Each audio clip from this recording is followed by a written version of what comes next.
Hello viewers, আসসালামু আলাইকুম। অনেকদিন পর এসেছি নতুন একটি ভিডিও নিয়ে। আপনাদের অনেকেরই রিকোয়েস্ট ছিল কিভাবে পারফেক্ট ডো করে রুটি বানানো যায়। অনেকের হাতে রুটিটা হয় না সুন্দরভাবে। তো চলেন কথা না বাড়িয়ে রেসিপি শুরু করা যাক। এখানে আমরা হাফ কাপ পরিমাণে নিব, কারণ অনেকের রুটি কম হয়, অনেকের রুটি বেশি হয়। হাফ কাপ পরিমাণে নিব, কারণ প্রতি হাফ কাপ পানিতে প্রতি হাফ কাপ ময়দা, এটা হচ্ছে পারফেক্ট মেজারমেন্ট। যদি এখানে 1 কাপ পানি নেন, সেই ক্ষেত্রে প্রতি 1 কাপ পানিতে 6টা থেকে 7টা রুটি হবে। যদি স্ট্যান্ডার্ড সাইজের হয় সেক্ষেত্রে 7টা রুটি হবে, আর যদি হালকা মোটা করতে চান সেই ক্ষেত্রে হচ্ছে 6টা রুটি হবে। যাই হোক, আমার এখানে মানুষ প্রায় বেশি ছিল, যার কারণে আমি পানি একটু বেশি নিয়েছি। পানি দেওয়ার পর এখানে আমি একদম সামান্য পরিমাণে লবণ দিয়ে দিব, আর 2 টেবিল চামচ পরিমাণ তেল দিয়ে দিব, কারণ তেলটা দিলে ডোটা খুব মসৃণ হয় এবং আপনার বেলে নিতে সুবিধা হবে।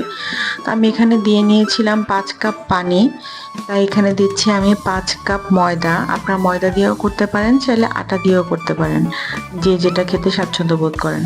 যাই হোক, পানিটা যখন বলক চলে আসবে উতরানোর পরে, তখন আমরা পানিটা হালকা কমানোর পরে, বেশি কমাবো না, অল্প কমানোর পরে আমরা এখানে আটা দিয়ে দিব বা ময়দা দিয়ে দিব। ময়দা দিয়ে আমরা অনবরত নাড়তে থাকবো। এরপরে ময়দাটা যখন হালকা গরম থাকবে তখন আমরা এটা একটু হাতে ভালো করে মধ্যে ডোটা রেডি করে নিব।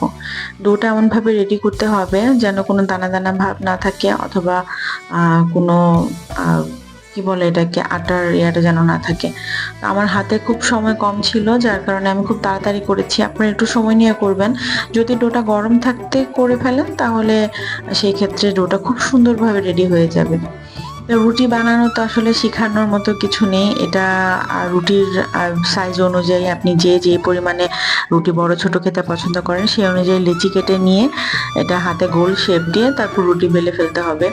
যারা আসলে রুটি বানাতে পারে না বা যাদের হাতে রুটি গোল হয় না, রুটি গোল হওয়ার একটা অন্যতম প্রধান কারণ হচ্ছে ডোটা পারফেক্টভাবে রেডি করা এবং ডোটা মসৃণভাবে রেডি করা। ডোটা যদি ভালোভাবে মথে নেওয়া হয় তাহলে রুটি চারিদিক ফেটে যাবে না বেলার সময়, আর রুটিটা সুন্দর গোলও হবে। রুটি বেলার পরে রুটিটা যখন ছেঁকবেন চুলায়, সেই ক্ষেত্রে হচ্ছে তাওয়াটা আগে বসিয়ে রাখবেন এবং হাই হিটে না, লো টু মিডিয়াম হিটে বসিয়ে রেখে তাওয়াটা যখন হালকা গরম হয়ে যাবে তখন রুটিটা দিয়ে দিবেন।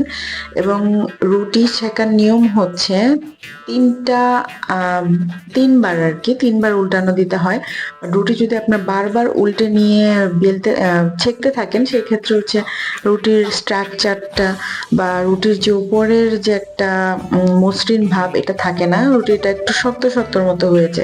আর 3বার উল্টানোতে আপনি সেকেন্ড টাইম যখন উল্টে দিবেন তখন এমনিতেই খেয়াল করবেন রুটিটা মাশাআল্লাহ খুব সুন্দর ফুলে উঠেছে। যাই হোক, এই হচ্ছে আজকে আমার পারফেক্ট রুটি রেসিপি। ধন্যবাদ সবাইকে এতক্ষণ ধৈর্য ধরে আমার ভিডিওটি দেখার জন্য। Thanks for watching. আসসালামু আলাইকুম।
তাদের